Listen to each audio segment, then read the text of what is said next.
berce du Caucase est la plus grande plante sauvage d'Europe. Elle peut atteindre 4 mètres de hauteur d'Europe, mais elle pousse essentiellement comme son nom l'indique, au Caucase.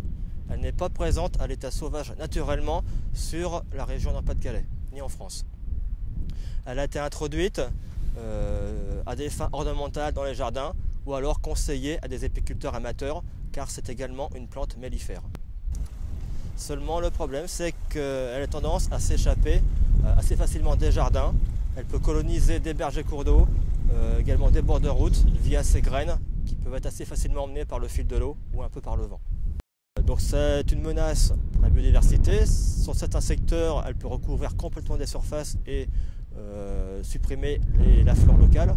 Mais surtout, c'est aussi un grave problème sanitaire puisque la sève de la plante sur la peau sous l'effet du soleil peut provoquer des graves brûlures au second degré. Donc là, il y a vraiment un enjeu sanitaire auprès de la population qui peut être à proximité dans les années à venir.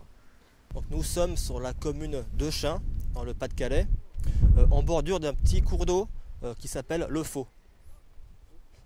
Nous sommes ici puisqu'il y a quelques années, un apiculteur amateur, par mégarde, a planté cette espèce comme plante mellifère. Et les graines de la plante ont commencé à suivre le fil de l'eau sur le cours d'eau du Faux donc à Euchin. Donc désormais, près de 2 à 3 km de berges cours d'eau sont colonisées par les berces du Caucase. Je suis Arnaud Roussel, technicien de rivière au CIMSEA, syndicat mixte Canche et affluent, et je m'occupe notamment de l'entretien des berges des cours d'eau. Donc ce linéaire représente 320 km donc de rives à entretenir, et aussi nous avons donc des actions ponctuelles, comme aujourd'hui, sur la lutte contre les espèces exotiques envahissantes, notamment ici la berce du Caucase, que vous pouvez voir à ma gauche, et également donc 2 autres espèces végétales, la renouée du Japon et la balsamine de l'Himalaya. Donc ces 3 espèces sont très représentatives sur nos linéaires de cours d'eau, mais non inféodées au milieu, qui représentent parfois, et très souvent, une menace pour nos écosystèmes. J'ai découvert la berce de Caucase il y a maintenant 4-5 ans. Donc j'ai été alerté par une personne de Chain qui me disait il faut venir voir, c'est de la berce de Caucase, il y a des dangers au niveau sanitaire, des risques de brûlure, etc. Donc je suis venu voir avec elle, on a été sur internet et c'est là où j'ai découvert la berce de Caucase. Actuellement il n'y a pas de souci, j'avais un peu de crainte au moment de la chasse parce que c'est vrai qu'on est une région rurale où on chasse encore beaucoup avec des chiens et j'avais peur que des chasseurs soient brûlés au contact de la plante, mais jusqu'à maintenant il n'y a jamais eu de souci.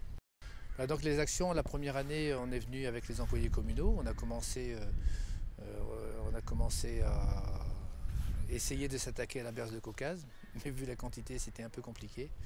Donc c'est pour ça qu'on a été contacté ensuite par le CPIE pour avoir des actions de plus grande ampleur.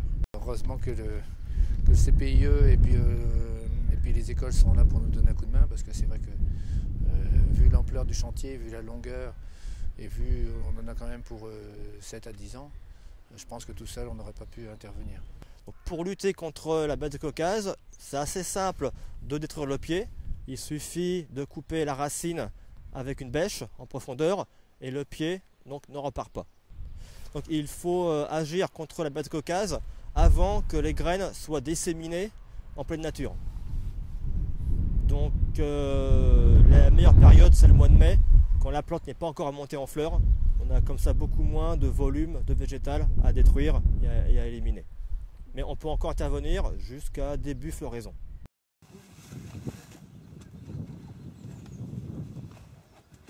Ici donc on participe à un chantier pour venir à bout, on essaye de venir à bout de la berce du Caucase, donc une espèce invasive, chantier qui rentre pleinement dans la formation des élèves.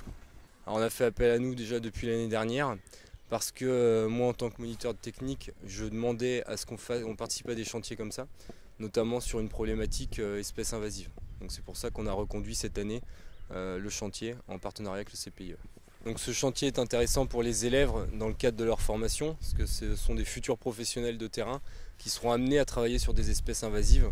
Donc c'est pour ça que dans leur formation, il faut qu'ils aient déjà travaillé sur ce genre d'espèces. Nous sommes des élèves de la maison familiale et rurale de Marconne, donc un en bac pro aménagement paysager et nous deux nous sommes en bac pro gestion des milieux naturels et de la faune. On porte des combinaisons perméables parce que la berge du Caucase, ce qu'il y a dedans, on peut avoir des brûlures au second degré, donc on se protège. Alors ça va nous apporter pour plus tard quand on va travailler en milieu professionnel, donc on pourra gérer une tâche de berge du Caucase pour savoir l'éliminer.